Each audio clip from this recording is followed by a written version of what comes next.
Après avoir été bibliothécaire, après avoir été enseignant-chercheur d'université, maintenant je suis éditeur chez CF Éditions. Ma spécialité, c'est la culture numérique.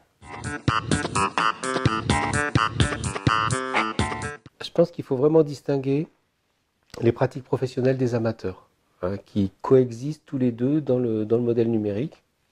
Pour les professionnels, c'est multiplier leur capacité à toucher un public. Donc c'est participer à la fois du streaming, d'avoir une présence sur les plateformes, de développer son apparence sur Internet, son identité numérique, etc.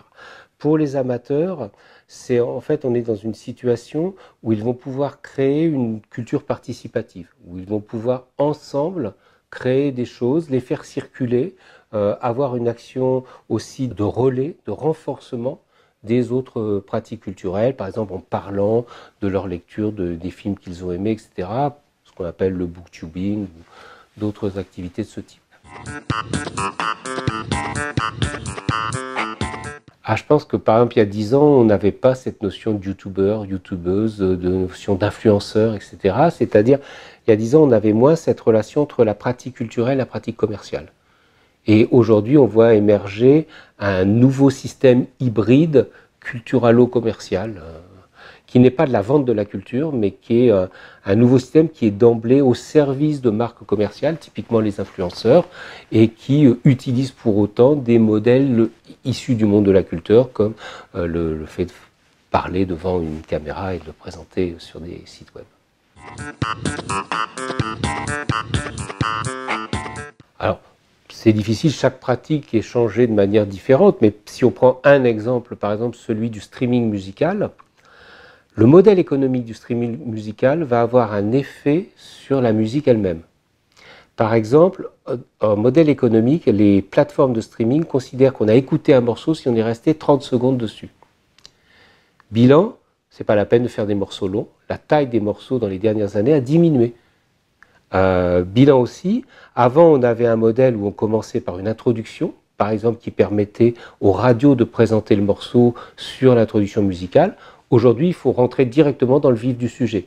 Avant, on avait le couplet avant le refrain, maintenant on a le refrain avant le couplet, pour accrocher la personne dès les 30 premières secondes. On voit bien donc là qu'il y a un effet de la réorganisation autour du streaming, du contenu même des pratiques musicales.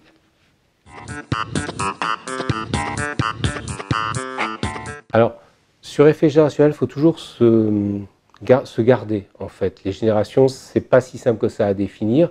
Et aujourd'hui, cette idée des générations Y, Z, elle va, en fait, les mêmes gens qui l'ont créée, des gens du marketing, sont aussi ceux qui font du ado-bashing permanent, qui disent du mal en permanence des pratiques sociales des ados. Donc, je crois qu'il faut se méfier de cette idée générationnelle. Par contre, très clairement, indépendamment des générationnels, il y a des nouvelles pratiques qui émergent. Par exemple, si on prend l'exemple des séries, on a un nouveau mode de visualisation des séries. On les regarde en binge-watching, bout à bout, etc.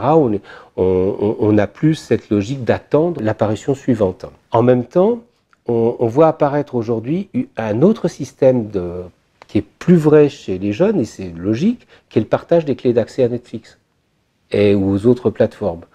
Et autant auparavant, c'était normal, si j'avais acheté un DVD, de le prêter à mes amis. Aujourd'hui, je leur fais confiance, c'est une grande confiance, hein, de donner sa clé d'accès à Netflix.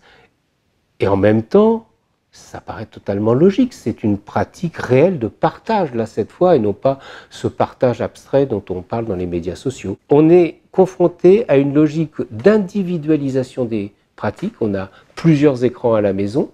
On a des systèmes comme Deezer qui vendent un accès familial pour que chacun ait son propre écran d'accès. Et en même temps, on a une pratique de partage qui vient à ces formes nouvelles du piratage, mais du piratage au sens noble et au sens fort du terme, c'est-à-dire comment je vis quand même quand j'en ai pas les moyens. Et ça aussi, c'est logique que ce soit un problème générationnel. Plus généralement, c'est quand même un problème de richesse. On m'avait déjà posé la question en 2002 et j'avoue que je préfère ne pas regarder les réponses que j'ai pu donner à l'époque, si ce n'est que je croyais à l'émergence de choses sociales, relation sociale, mais je le voyais au travers du mail, autant dire que c'est complètement foutu. Bien malin, celui qui a une boule de cristal pour l'Internet, avec la rapidité à laquelle ça change. Je disais aussi à l'époque que ce qu'il fallait, c'était regarder ce qui se passait du côté de la musique. Et ça, je pense que ça reste d'actualité parce que la musique est peut-être le média le plus ubiquitaire. On peut faire autre chose en même temps qu'on écoute de la musique, c'est un fond permanent, on peut se balader dans la rue avec ses écouteurs, etc.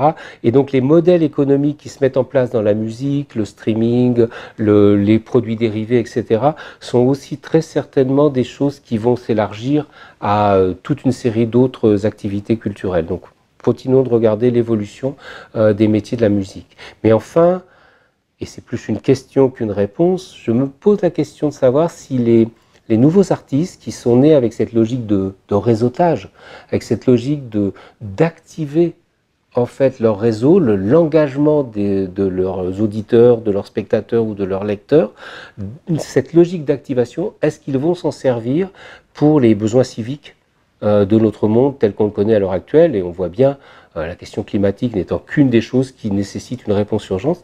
Est-ce qu'on va revoir un engagement, là au sens directement philosophique ou politique, des artistes, ou est-ce qu'on va rester dans la tranquillité et le ronron télévisuel qui est à la mode depuis les 10 dernières années? Je ne sais pas si c'est l'Internet qui va le pousser, mais l'Internet le rend plus possible à cause de cette logique d'engagement de son audience, aux artistes de décider.